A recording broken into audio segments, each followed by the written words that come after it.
Shalom, shalom, shalom. First and foremost, I want to give all praises, honors, and glories unto Yahweh Ba'ashim Yahushai, Ba'ashim HaKodash.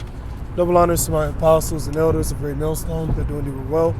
Peace, blessings, and salutations be unto the members of the elect, the all-elected 1/3. Shalom. This is Brother Dawadah from the GMS Detroit camp, coming at you with another video through the spirit and power of Yahweh Ba'ashim Yahushai, Ba'ashim HaKodash.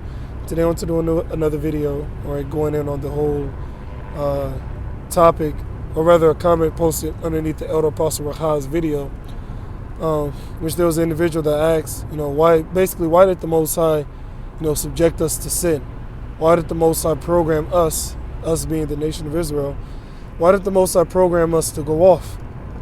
If the Most High could have just made us perfect to begin with and made us on point so that we would never go off, and if we never went off, we would never make the Most High angry. And if we never made the Most High angry, we wouldn't have a reason in order to judge us and put the curses upon us. Roughly paraphrasing, that was his question. Which, it's a great question. You're not wicked for asking such a thing, because the scriptures do answer that. All right? So, once again, which I don't know if I said it before. If not, I'll say it now. This would be another in transit. All right? Lord's will to be edifying. So the scriptures that come to mind through the power of Yahweh Ba'ashim Yahushai Ba'ashim HaKodash, I'll paraphrase it to the best of my ability as the Spirit allows. So the question being what? Why did the Heavenly Father subject us to sin? Why did he program us to go off? Because in truth, that's what he did. All right? Now, could the Most High have made us perfect from the beginning? Yeah, of course. There's nothing too hard for the Most High. As it is written, for with man this is impossible, but with the Most High, all things are possible. That's a light thing for the Heavenly Father, all right? To make something imperfect perfect. That's a light thing, all right? So, what it says, all right, concerning us as a people, it says what? For the creature was made subject unto vanity. Meaning what? The Heavenly Father programmed us to go off, all right? The Heavenly Father, Yahweh, all right? He actually programmed us to go off. All right, he programmed us to not be perfect. All right, and like the Elder Apostle Gabar always quotes, I'm not sure if I think it was Elder High Priest Yaquab that said it first. He said we had to learn wickedness in order to appreciate righteousness. All right, so right now we're getting a well-taught lesson in wickedness. All right, so then when the righteousness comes, which is going to be the kingdom, guess what? We're going to appreciate it so much more because we would have experienced the alternative. We won't have to say, well, what if this? Or what if that? What if everything wasn't perfect? What if we didn't have clean food, what if we didn't have a real food? What if we didn't have clean air? What if the woman was rolling over the men? What if the children weren't in order underneath the parents? We won't have to ask none of that because we would have already experienced that and understood how horrible things are when things are turned upside down. The scriptures say what? Concerning Esau in Isaiah, I think the 29th chapter. Surely your turning of things upside down should be esteemed as the potter's clay. This devil has turned all the righteous ways of Yahweh Ba'ashim Yahushai. He's turned them all upside down. All right? Everything's out of place. Everything's out of order. That's why the scriptures say what? That the whole earth is out of course. Everything righteous has been turned upside down. That's why new rulership is needed. A new rulership, new management is needed. And the Heavenly Father is going to do that. All right? Sirach 10:4. All right, the Heavenly Father will set over the power of the Most High is in the hands of the Most High, and in due time He will set over it one that is profitable. Who's that? Yahweh Shai and His elect. That's who He's going to set up. All right, because everyone else, they're not profitable to rule over this planet Earth. Point blank. Period. Okay. So, continuing on with the point. So the Heavenly Father programmed us to be wicked, well, to go off, to be subjected unto wickedness, which is sin, in order for us to appreciate the righteousness which is for to come. We're going to appreciate the kingdom so much more because why? We've had everything stripped from us. All right? We've lost everything, and then when we gain it back, it's going to be like, wow. It's going to be, an amazing feeling. We're going to actually appreciate it so much more because we don't want things to go back to how they are right now in this wicked state. See, we're going to appreciate it because right now, as it is written, it says that, how does it go?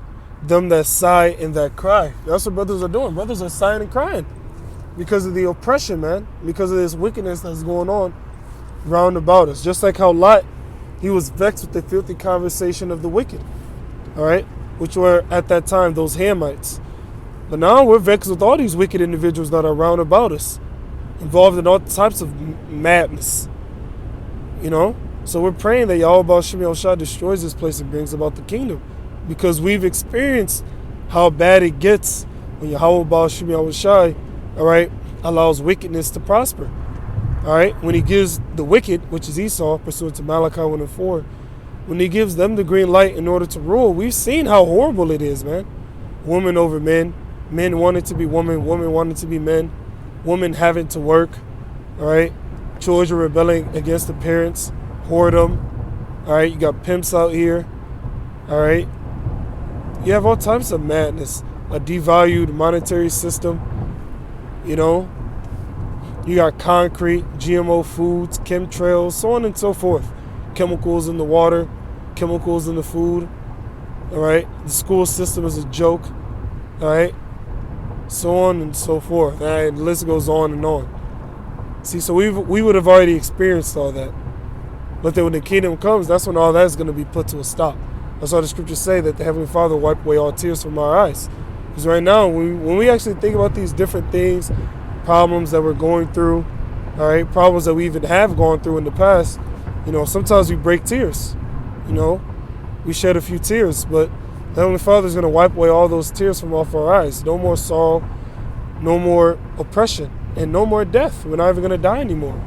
See, so all these things we had to experience in order to appreciate what the Heavenly Father is getting ready to give us.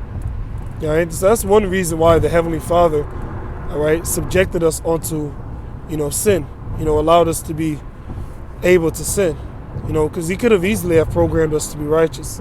That's a light thing with the Most High, all right? Now, the other reason is pursuant to Isaiah, where it says, 46:10, I believe it is, it says, declaring the end from the beginning, all right?